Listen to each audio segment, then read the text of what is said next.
Hello everyone, welcome back to Life with Sam in Louisiana. If you give me the next 6 minutes, I'm going to prove to you how all this illegal immigration is going to destroy America. 6 minutes is all I'm asking. Those who do not know history are doomed to repeat it. Let me show you a clip first to prove to you how America is a constitutional republic that was fashioned very much like Rome.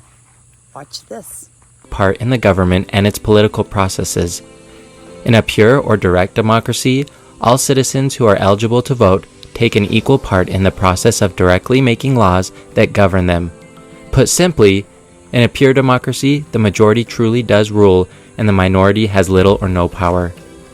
The term republic comes from the Latin phrase res publica, meaning the public thing.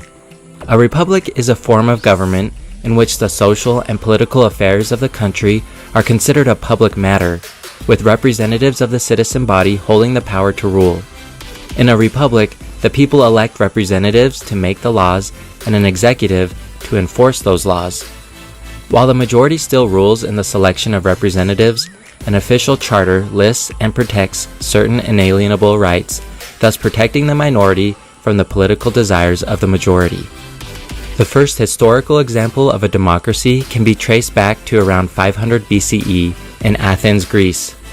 Athenian democracy was a true direct democracy or mobocracy, under which the public voted on every law, with the majority having almost total control over rights and freedoms.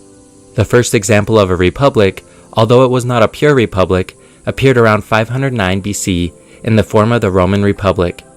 While the Roman Republic's constitution was mostly unwritten and enforced by custom, it outlined a system of checks and balances between the different branches of government, featuring a democracy's political powers of the majority tempered by the republic's system of checks and balances enforced by a constitution that protects the minority from the majority.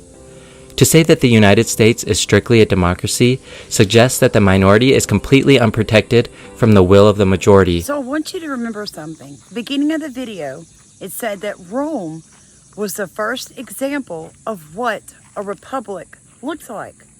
Now, do you guys know why Rome fell?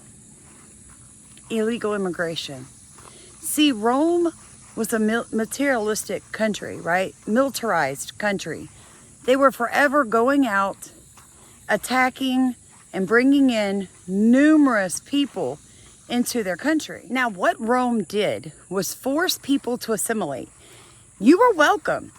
I mean, Rome was such a diverse community in the skin color range, right? But you had to assimilate, learn the major language spoken. You had to break away from the group you came with. You couldn't just stay with them. You had to marry into society. You had to get educated.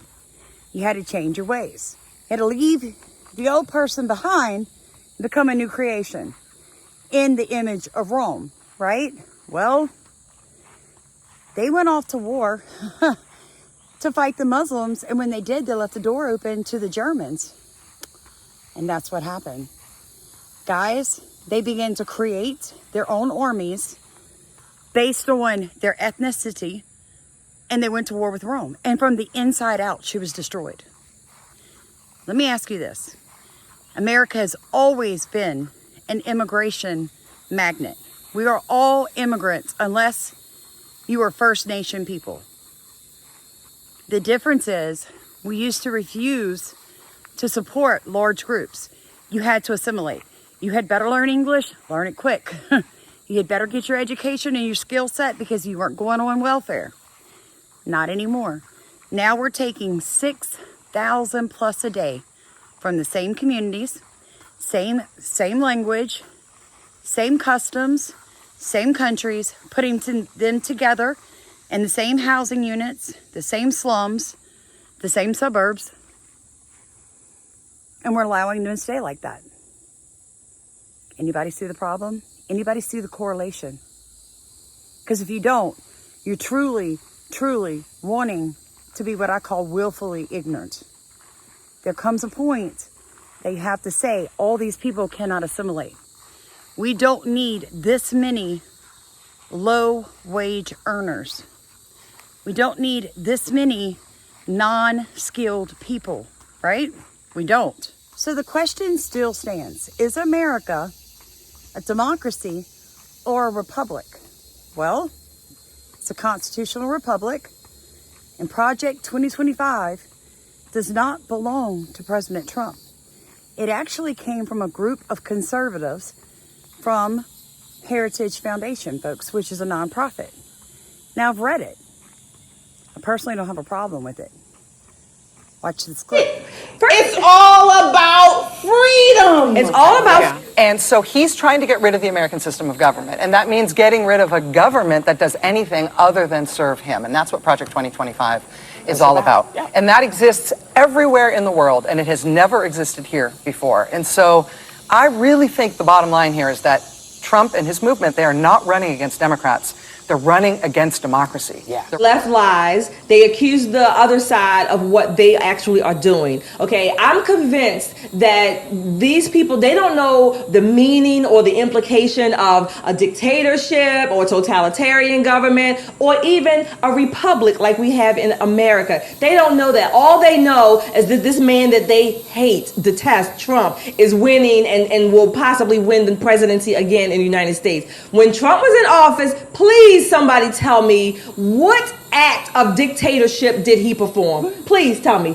The one thing I think that they may be afraid of is what he did was when he started reducing some of the federal regulations, because leftists love big government. So if you reduce the regulations, you reduce some of the agencies, then you're going to reduce their power, because to them, government is God. So that's the only thing I can think of. And what is Project 2025 really about? It's really about 4 pillars, folks. Family, reestablishing that parents are those who raise their children, not the government, not government employees. It's talking about securing the borders again, so we don't fall from within like Rome. It also talks about taking down and defunding this federal government that is out of control. It overlaps. If you're a farmer like me, you have to deal with the EPA, the FDA, the USDA. Do you see the point? They all overlap, and they all think that they have control on your private property when constitutionally they should not. And then the 4th one is simply securing your right to live free. What is freedom? Well, it's not what the left wants you to believe it is, guys. A Democrat or a Republican, you should want freedom. Because if America was a democracy, folks, African Americans would still be slaves and women would not have the vote. Take that to heart when you go to bed tonight. And remember this, it was the Democrat Party that owned slaves. All those old, rich, white and black plantation owners, when the South fell, they moved north. Yeah, I know. They don't teach you these things anymore. The Republican Party is actually a party of black people, not the Democrats. So I don't know when you guys got back on the plantation, but we need you to come back and be free with us. Hit the like, comment, and subscribe. God bless you guys.